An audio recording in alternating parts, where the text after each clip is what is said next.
பேதைமை.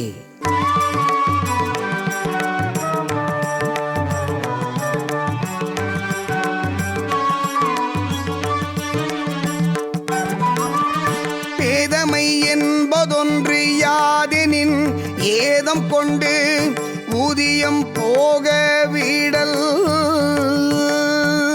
பேதமையுள் எல்லாம் பேதமை காதன்மை கையல்ல தன் கண் செயல். நாணாமை நாடாமை நாரின்மை யாதொன்றும் வேணாமை பேதை தொழில். ஓதி உணர்ந்தும் பிறர்க்கு உரைத்தும் தானடங்கா பேதையின் பேதையாரில். பொறுமை செயல் ஆற்றும் பேதை எழுமையும் தான்புக்கு அழுந்தும் அலறு. பொய்படும் ஒன்றோ புனை பூணும் கை அறியா பேதை வினை மேல் கொளின். ஏதிலார் ஆரத்தமர் பசிப்பர் பேதை பெருஞ்செல்வம் முற்ற கடை. மையல் ஒருவன் களித்தற்றால் பேதைதன் கையொன்று உடைமை பெறின்.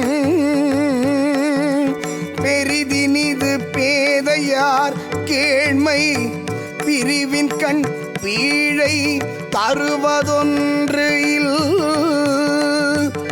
கழாக்கால் பள்ளியுள் வைத்தற்றால் சான்றோர் புழாத்து பேதை புகழ். கேட்டை கைக்கொண்டு நன்மையை கைவிடுவதே பேதமையாகும். தனக்கு ஆகாத நடைமுறையை விரும்புவதே மிக்க அறியாமையாம். வெட்கம், ஆராய்ச்சி, அன்பு, கல்வி, ஒழுக்கம் ஆகியன போற்றாதது அறிவிலியின் தொழிலாம். கற்றறிந்தும் பிறர் குறைத்தும் தான் அடங்கி ஒழுகாத அறிவிலியைப் போல் வேறு அறிவிலி இல்லை. அறிவிலி 7 பிறவிகளில் அழுந்தி கிடக்கும் பெரும் துன்பத்தை ஒரே பிறவியிலே செய்வான். அறிவிலி ஒரு செயலை மேற்கொண்டால் செயல் கெடுவதுடன் தானும் கெடுவான். அறிவிலி பெருஞ்செல்வம் அடையின் அயலார் பயனடைய உறவினர் பசித்திருப்பர். அறிவிலுக்கு செல்வம் சேரின் மயக்கம் உள்ளவனுக்கு மது உண்டது போலாம். பிரிவு நேர்ந்த போது துன்பம் இல்லாததால் அறிவிலியின் நட்பு மிக மிகச் சிறந்தது.